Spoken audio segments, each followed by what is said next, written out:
Baik, saudara-saudari yang terkasih dalam nama Tuhan Yesus Kristus, pada kesempatan hari ini saya akan membahas materi kami tugas dari Teologi Perjanjian Baru dari bab 4 sampai bab 7 karena kemarin kami sudah membahas tentang bab 1 sampai bab 3. Sekarang kita masuk pada bab 4 sampai bab 7 di mana bab 4 mengenai Injil Markus, bab 5 Injil Lukas, bab 6 Injil Yohanes, bab 7 Kisah Para Rasul. Nah, teman-teman semua kita masuk pada Injil Markus. Teologi Injil Markus ini teman-teman, kali ini saya akan menjelaskannya mengenai teologi Injil Markus ini.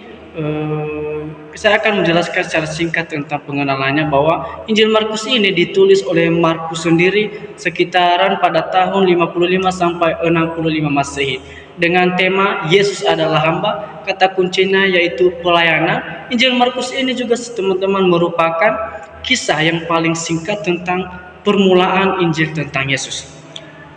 Nah, teman-teman semua, ada juga menurut Papias sekitar tahun 130 Masehi dan beberapa abad kedua, Markus memperoleh isi Injilnya dari hubungannya dengan Petrus.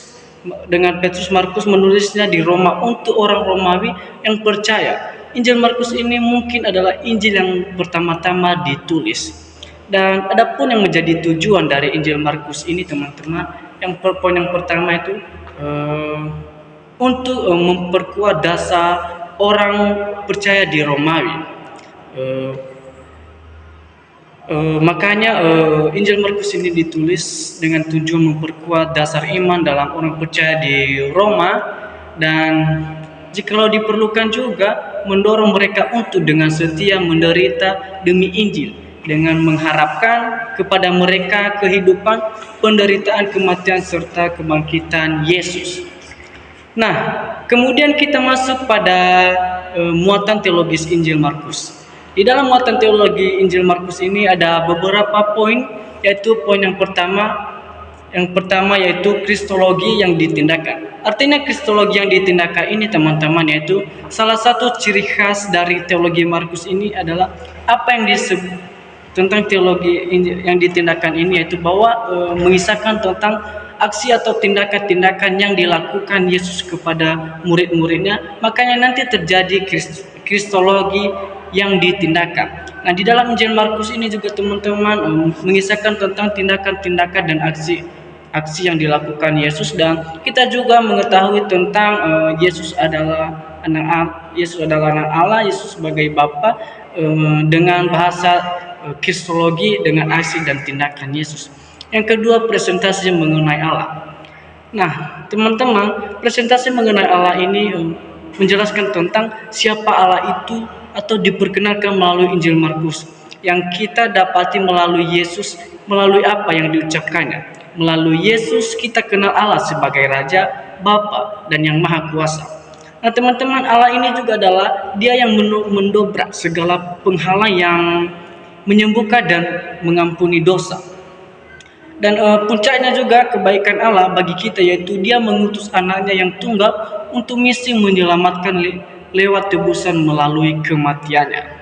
Nah, teman-teman, dalam presentasi mengenai Allah ini ada beberapa hal yang akan dibahas, diantaranya yaitu yang pertama mengenai kerajaan Allah. Nah, teman-teman semua, artinya kerajaan ini adalah membahas tentang pemberitaan tentang Allah. Makanya nanti teman-teman disebut bahwa kerajaan Allah itu adalah, atau juga dalam sebutan lain kerajaan itu adalah yang merujuk kepada kehadiran perintah Allah, di mana Allah mengintervensi sejarah dan pengalaman hidup manusia untuk mewujudkan kuasanya dan mencapai maksud dan tujuannya. Yang kedua yaitu pemuridan. Nah, di dalam Injil Markus ini hal kerajaan dan pemuridan keduanya terjalin menjadi satu. Allah dalam menyatakan kuasa kerajaan adalah merupakan suatu undangan kepada ketaatan, panggilan untuk mengikut Yesus sebagai Raja dalam pemerintahannya.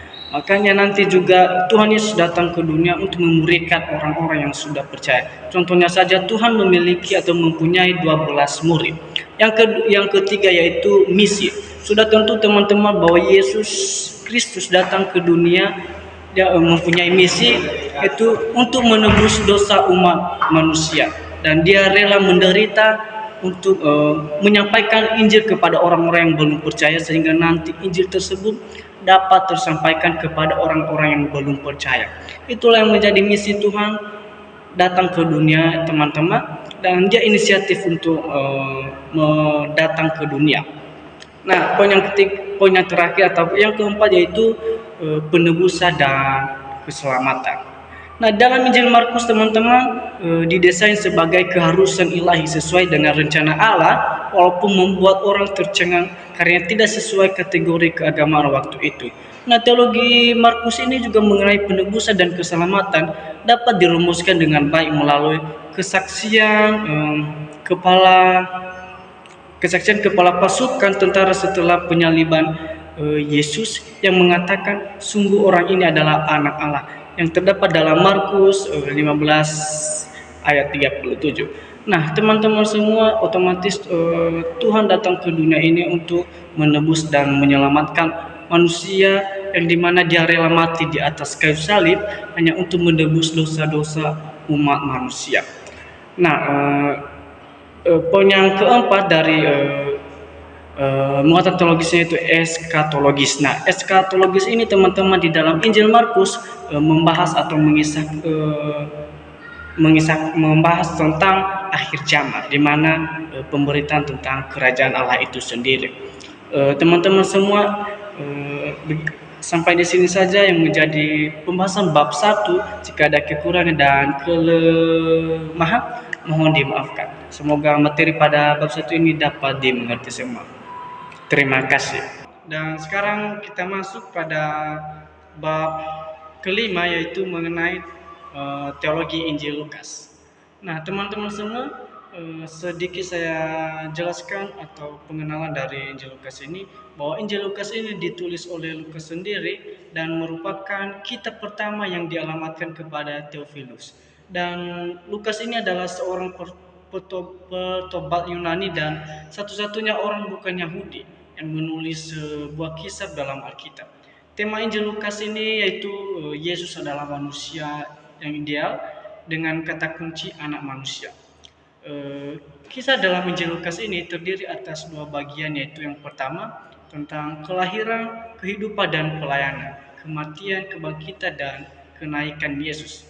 Yang kedua yaitu pencurahan Roh Kudus. Pencurahan Roh Kudus di Yerusalem dan perkembangan selanjutnya dari gereja mula-mula. Nah, teman-teman, Lukas menulis Injil ini kepada orang-orang bukan Yahudi guna menyediakan satu catatan yang lengkap dan cermat segala sesuatu yang dikerjakan dan diajarkan Yesus sampai pada hari ia terangkat. Teman-teman semua, sekarang kita masuk pada muatan teologisnya. Nah, muatan teologis Injil Lukas ini, teman-teman, ada beberapa poin. Yang pertama, pemberitaan tentang kerajaan Allah. Nah, teman-teman semua, kerajaan Allah ini adalah isi pemberitaan tentang Yesus yang terdapat di Lukas pasal 4 ayat 43. Ungkapan Basileia Theo atau kerajaan Allah yang dipakai dalam Injil Lukas menuju kepada tindakan Allah dalam sejarah manusia bagi mewujudkan kerajaannya kepada pelayanan Yesus. Muatan teologis kedua yaitu tentang gambaran-gambaran tentang Yesus. Nah, gambaran-gambaran tentang Yesus ini, teman-teman, yang pertama kita bahas yaitu peduli pada orang-orang bukan Yahudi. Nah, teman-teman semua, di dalam Injil Lukas tidak hanya diberitakan kepada orang Yahudi saja, tetapi juga kepada orang yang dianggap kafir dan berdosa. Dalam kisah tentang Yohanes Pembaptis, Injil Lukas juga mengutip dari Yesaya 40 ayat 3 sampai 5 yang mengatakan bahwa keselamatan ditawarkan kepada semua bangsa. Dalam Lukas 3 ayat 4 sampai 6, Lukas pun mengabarkan peta pelayanan Yesus yang tidak hanya meliputi daerah Palestina. Yang keduanya itu kenalan bagi orang miskin. Nah, penulis Injil Lukas hidup pada masa ketika sejumlah orang pada umumnya menganggap hina orang-orang miskin. Nah, pandangan yang muncul pada waktu itu adalah orang yang miskin tidak berkenan pada Allah. Pandangan seperti inilah yang ingin dihalau oleh penulis Injil Lukas. Kata miskin dalam bahasa Yunani ini, teman-teman, adalah ptochos, berarti miskin dalam arti sangat miskin, tidak mempunyai apa-apa. Namun, walaupun perhatian Yesus terhadap orang miskin sangat luhur, ia tidak bermaksud mendorong orang miskin bagi menerapkan gerakan revolusioner. Yesus hanya menunjukkan belas rasa terhadap kumpulan yang dikucilkan masyarakat melalui karya-karya pelayanannya, menyembuhkan penyakit buta, lumpuh, kusta, tuli, bahkan membangkitkan orang mati. Yang ketiga itu kenalan bagi kaum perempuan. Nah, teman-teman semua, dalam dunia Yahudi perempuan tidak dihargai dan dianggap sebagai kaum yang rendah martabatnya. Nah, dalam hal ini Yesus sebagai orang Yahudi justru tidak berarah demikian. Dalam Injil Lukas memperlihatkan keakraban Yesus dengan kaum perempuan sebagai kenalan, bukan hanya kepada kaum laki-laki saja, tetapi Tuhan juga merujuk kepada kaum perempuan. Yang terakhir itu atau yang keempat, kenalan bagi pemungut cukai atau orang berdosa. Nah, teman-teman semua, pemungut cukai ini dianggap menjadi kumpulan yang tidak disukai dan dibenci oleh orang-orang Yahudi karena para pemungut cukai menarik uang pajak dari rakyat melebihi tarif yang ditetapkannya. Nah, teman-teman semua, di dalam Injil Lukas mencatat tentang Yesus yang mau makan bersama-sama dengan pemungut cukai tersebut. Nah, dan orang berdosa. Nah, yang membuat Yesus dikecam sebagai orang peminum dan pelahap. Namun, dalam pandangan Yesus, seorang pemungut cukai bertambah berkenan di depan Allah daripada orang Farisi. Nah, teman-teman semua, muatan teologis yang ketiga di dalam Injil Lukas yaitu gelar-gelar Yesus. Nah, teman-teman semua, kita sudah tahu tentang, saya yakin kita tahu tentang gelar-gelar Yesus itu, dan gelar-gelar Yesus itu yang pertama, Yesus sebagai nabi. Di dalam Injil Lukas kata nabi ini 27 kali disebutkan di dalam Lukas 4 ayat 22. Nah, Yesus sebagai nabi ini menceritakan tentang Yesus yang dilukiskan sebagai seorang nabi pada waktu dia membaca sebuah gulungan kitab di rumah ibadah di Nazaret. Gambar Yesus sebagai seorang nabi sejak masa pelayanan hingga kematiannya merupakan hal yang akan ditekankan dalam Injil Lukas. Yang kedua, anak Allah. Nah, teman-teman semua, gelar Yesus sebagai anak Allah muncul pada 25 kali dalam Injil Lukas. Nah, Allah sendiri mengaku Yesus sebagai anaknya. Tidak hanya Allah, bahkan setan pun mengaku Yesus sebagai anak Allah ketika ia menyembuhkan orang-orang yang sakit. Yang ketiga, anak Daud. Nah, teman-teman semua, penyebutan Yesus sebagai anak Daud dalam Injil Lukas ini hanya 3 kali, yaitu 2 kali saat Bartimeus menanti Yesus mencekikkan matanya, dan 1 kali saat Yesus menanti keterangan ahli Taurat. Yang keempat, Kristus atau Mesias. Nah, teman-teman, arti kata Kristus bersumber dalam bahasa Ibrani atau bahasa Ibrani Mesias, yang berarti diurapi dan pada umumnya ditunjukkan pada orang yang diutus Allah bagi mengemban tugas tertentu. Nah, bagi penulis Lukas, Yesus sebagai Mesias berarti seseorang yang diperlengkapi dan diutus Allah untuk menderita, yaitu dengan maksud memberitakan Injil, bahwa ada kabar baik itu tentang Yesus Kristus. Nah, teman-teman semua, muatan teologis yang keempat dari Injil Lukas ini yaitu tentang gambaran tentang murid. Dalam menggambarkan murid-murid Yesus ini, Lukas begitu berbeda dengan Injil lainnya. Jika dalam Injil Markus, murid-murid digambarkan dengan orang-orang yang degil hatinya, sulit sekali memahami maksud perumpamaan Yesus. Lukas justru sebaliknya. Perbedaan tersebut diterapkan supaya bisa memberi gambaran tentang model kemudian yang dimilikinya dalam komunitasnya. Nah, teman-teman semua, sekian saja dari pembahasan tentang Injil Lukas, dan semoga kita dapat memahaminya dan terlebih kita melakukannya dalam kehidupan kita.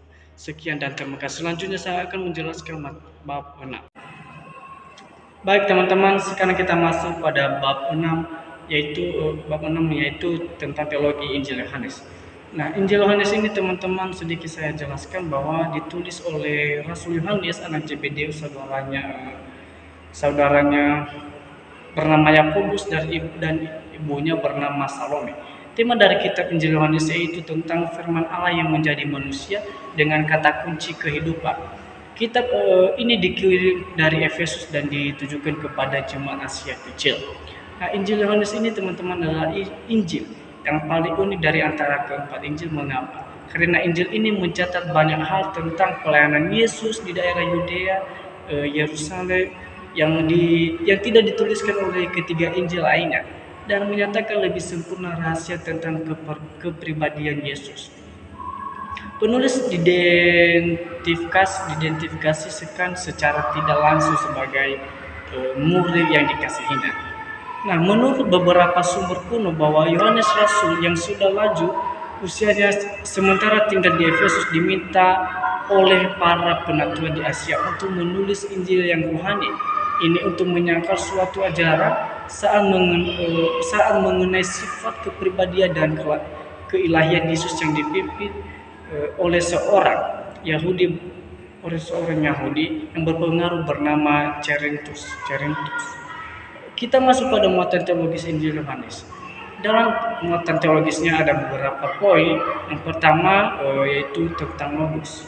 Nah, teman-teman semua, kita tahu dulu bahwa logos itu adalah firman, yang dimana firman itu telah menjadi manusia. Nah, di dalam Yohanes yang pertama yaitu logos itu mengenai tentang di mana yang pertama Yohanes merujuk ada keadaan sebelum penciptaan untuk mengabarkan bahwa hubungan Yesus dengan Bapa, di mana hal ini dikaitkan dengan Kejadian 1 ayat 1 di mana pada mulanya yang ingin menekankan tentang keberadaan firman sebelum segala sesuatu ada. Yang kedua, Yohanes menyatakan kalau firman itu penting berperan dalam penciptaan dunia. Ia tidak membedakan antara kuasa penciptaan yang dimiliki Logos dan Allah. Logos juga dibedakan teman-teman dari hasil ciptaan dengan menggunakan kata ada, sedangkan itu menciptakan ia menggunakan kata diciptakan. Yang ketiga, Yohanes mengaitkan Logos dengan manusia itu. Logos itu menjadi manusia melalui nubuatan Nabi, di mana firman Tuhan memberikan kekuatan dan pemenuhan hidup. Bagi Yohanes juga lagi menandakan bahwa Logos menjadi manusia secara utuh. Nah, muatan teologis kedua yaitu kesatuan Bapa dan Anak. Nah, teman-teman semua, di dalam Injil Yohanes tentang kesatuan Bapa dan Anak ini menekankan kesatuan yang kuat antara Bapa dan Anak. Hal ini tampak dalam Yohanes pasal 1 ayat 1 bahwa pada mulanya adalah firman itu bersama-sama dengan Allah dan firman itu adalah Allah. Penekanannya yang jelas terlihat dari ungkapan aku dan Bapa adalah satu, atau Bapa di dalam aku dan aku di dalam engkau, yaitu Bapa. Yang muatan teologis yang ketiga yaitu tentang kata-kata aku adalah atau akulah. Kata ini merupakan ungkapan yang bersifat pernyataan kepada para pendengar dan pembaca. Dari dalam Injil Yohanes, ungkapan ini seringkali digunakan seperti akulah roti hidup, akulah terang dunia, akulah pintu bagi domba-dombaku, dan lain sebagainya. Kita seperti roti terang itu merupakan undur yang penting bagi orang-orang zaman itu. Dengan demikian menunjukkan betapa pentingnya Yesus dalam kehidupan mereka. Nah, teman-teman semua, demikian saja penjelasan saya tentang Injil Yohanes ini dan juga tentang muatan teologis. Sekarang kita maju kepada bab 7 yaitu tentang kitab Kisah Para Rasul. Baik teman-teman semua, sekarang kita masuk pada bab 7 bab terakhir yaitu tentang kitab teologi kitab Kisah Para Rasul. Nah, teman-teman, Kisah Para Rasul ini ditulis oleh Lukas yang sama-sama ditujukan kepada seorang yang bernama Theophilus. Tema dari kitab ini yaitu penyebaran Injil yang penuh dengan keberhasilan melalui kuasa Roh Kudus dengan kata kunci saksi-saksi. Roh Kudus mendorong Lukas untuk menulis kepada Theophilus supaya mengisi keperluan dalam gereja orang Kristen bukan Yahudi akan kisah awal kekristenan. Nah, teman-teman semua, Lukas ini adalah seorang penulis yang unggul atau sejarawan yang cermat dan seorang teolog yang diilhami. Teman-teman semua juga bahwa di dalam kitab Kisah para Rasul ini menyebutkan sekitaran 35 negara, 54 kota, dan 9 pulau di Laut Tengah, 95 orang yang berbeda dengan nama serta beberapa penjabat dan administrator pemerintah dengan gelar jabatan yang tepat.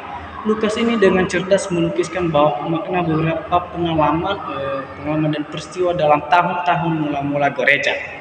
Sekarang kita masuk pada muatan teologisnya, yaitu yang pertama Allah. Nah, muatan teologis mengenai Allah ini dibagi menjadi dua, yaitu yang pertama kedaulatan Allah. Nah, Lukas menjelaskan kematian Kristus sebagai hasil dari ketetapan Allah dan kemahatauan Allah juga. Ketetapan Allah berarti kehendaknya telah ditetapkan sebelumnya dan tidak fleksibel. Kedua, eksistensi Allah dan anugerah umum. Nah, di Listra Paulus mendeklarasikan Allah yang hidup kepada para pendengarnya, mengingatkan bahwa ia adalah pencipta dan yang telah memberi kehidupan. Nah, muatan teologis yang kedua yaitu tentang Kristus. Nah, penekanan Lukas mengenai Kristus ini sehubungan dengan Kristus di Kisah Para Rasul ada beberapa segi, yaitu penyaliban dan kematian Kristus, kebangkitan Kristus dan kembalinya Kristus, dan saat itu para malaikat berjanji bahwa Kristus akan datang kembali dengan cara yang sama. Muatan teologis yang ketiga yaitu tentang Roh Kudus. Nah, Roh Kudus ini teman-teman ada beberapa pekerjaan yang dilakukannya atau berkesinambungan dengan misi Yesus. Teman-teman semua, kitab ini berbicara banyak tentang pekerjaan Roh Kudus dan yaitu yang pertama Pentakosta. Pentakosta ini bukan suatu peristiwa yang menerobos secara mendadak, tetapi para rasul telah mendengarkan sebelumnya supaya menanti, dan para rasul menerima kuasa untuk bersaksi mulai dari Yerusalem, Yudea, Samaria sampai ke ujung bumi. Selanjutnya pekerjaan Roh Kudus di Yerusalem dan Samaria melalui pemimpin jemaat mula-mula. Selanjutnya pekerjaan Roh Kudus yang beraneka ragam, salah satunya yaitu dua peristiwa pertobatan penting, yaitu peristiwa pertobatan Paulus dari Tarsus dan peristiwa pertobatan Cornelius. Nah, pekerjaan Roh Kudus ini juga selanjutnya adalah perannya dalam nubuatan, contohnya berhubungan dengan nasib yang akan menimpa Paulus di Yerusalem. Nah, teman-teman semua, pekerjaan Roh Kudus ini juga selanjutnya yaitu dalam menyelesaikan pertikaian. Teman-teman, selanjutnya juga pekerjaan Roh Kudus ini dalam misi kepada orang bukan Yahudi. Dan terakhir ini pekerjaan Roh Kudus ini yaitu mengenai murid-murid di Efesus. Nah, muatan teologis keempat yaitu tentang keselamatan. Nah, teman-teman semua, keselamatan melalui beriman kepada Kristus ini, teman-teman semua bahwa kita harus tahu dulu tentang keselamatan. Keselamatan ini adalah anugerah Allah dan keselamatan terlepas dari jasa bentuk apapun. Muatan teologis terakhirnya yaitu tentang gereja. Nah, tentang gereja ini teman-teman mulai dari reformasi gereja-gereja dibentuk melalui baptisan dari karya Roh Kudus. Lalu organisasi gereja, kemudian fungsi-fungsi gereja. Kisah Para Rasul memberikan pandangan yang bernilai berkaitan dengan gereja, yaitu petujuh adalah penting di gereja mula-mula, persekutuan yang melibatkan hal-hal materi, perjamuan Tuhan, penderitaan, dan pelayanan yang paling penting adalah penginjilan. Nah, teman-teman semua, demikian saja materi yang bisa saya jelaskan dalam video ini. Kiranya video saya ini menjadi berkat bagi kita semua. Terima kasih. Shalom.